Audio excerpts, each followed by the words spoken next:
10 साल का बालक राधा नाम महिला के घर के गेट के पास आकर घर की तरफ देखकर फिर से लौट रहा था। राधा ने सोचा शायद उसे कुछ चाहिए, लेकिन बोल नहीं पा रहा है। इतनी देर में वो बालक फिर से आया। ऐसा 2-3 बार हुआ तो राधा खुद गेट पर गई और उससे पूछा, क्या बात है, क्यों बार बार देख कर जा रहा है, बता नहीं तो पुलिस को बुला लूंगी। बालक ने धीमी आवाज में बोला, आंटी जी क्या मैं आपका गार्डन साफ कर दूं? राधा को लगा ये कोई चोर भी हो सकता है, क्योंकि अनजान बालक पर कैसे भरोसा कर सकते हैं।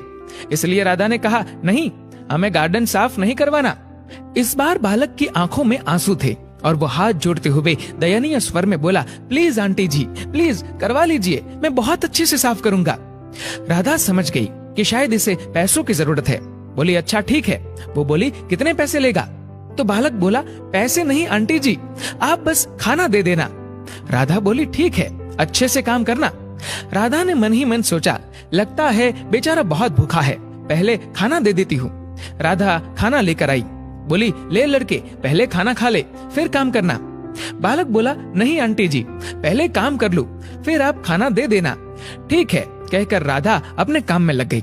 करीब 1 घंटे बाद आवाज आई, आंटी जी एक बार देख लीजिए सफाई अच्छे से हुई कि नहीं। राधा बोली, अरे वाह तूने तो एकदम अच्छे से सफाई कर दी, गमले भी एकदम सही से जमा दिए। खुशी से बोली, यहाँ बैठ मैं खाना लाती हूँ।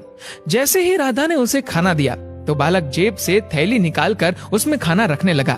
तो राधा बोली, भूखे काम किया है, अब खाना तो यहीं बैठकर खा ले, जरूरत होगी तो और दे दूंगी। बालक बोला, नहीं आंटी।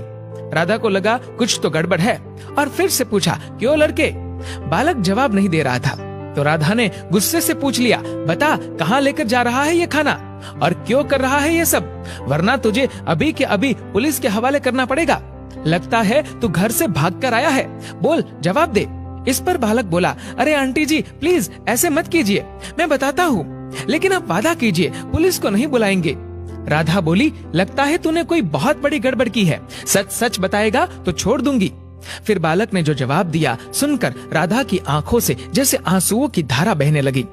बालक रोते हुए बोला, आंटी मेरी माँ घर पर है, वो बहुत बीमार है, मेरे पिता तो इस दुनिया में नहीं रहे, लेकिन एक छोटी बहन है और सरकारी अस्पताल से माँ के इलाज के लिए दवा तो मिल गई है, पर डॉक्टर साहब ने कहा है कि दवा को खाली पेट नहीं लेना है और घर में अन्न का एक दाना तक नहीं है, इसलिए ये खाना माँ के लिए लेकर जा रहा हूँ। इतना सुनते ही राधा के आंसू रुकने का नाम नहीं ले रहे। राधा ने बालक से माफी मांगी और बालक की निष्ठा और माँ के प्रति प्रेम के लिए उसे 500 रुपए दे दिए। बालक बोला, नहीं आंटी इसकी कोई जरूरत नहीं है। राधा हंसते हुए बोली, ले ले चुपचाप, वरना अब पक्का पुलिस को बुला लूंगी। बालक 500 रुपए और खाना लेकर अपने घर की तरफ भागा। दोस्तों, कई बार हम लोगों को पहचानने में जल्दबाजी कर देते हैं। आजकल तो माता पिता को आश्रम में रख दिया जाता है, लेकिन यदि इस दुनिया में जन्म लेने वाला हर व्यक्ति इस बालक की तरह हो तो शायद विश्व में कहीं पर भी वृद्धाश्रम की जरूरत ही नहीं रहेगी। दोस्तों, इस वीडियो को लेकर आपकी क्या राय है नीचे कमेंट करके जरूर बताएगा। और अगर आपको ये वीडियो अच्छा लगा हो तो इस वीडियो को लाइक करेगा, शेयर करेगा ज्यादा से ज्यादा लोगों तक, और ऐसे ही और भी इंस्पिरेशनल वीडियोस के लिए सब्सक्राइब करें हमारे यूट्यूब चैनल को और फेसबुक पर फॉलो करें हमारे पेज को। धन्यवाद।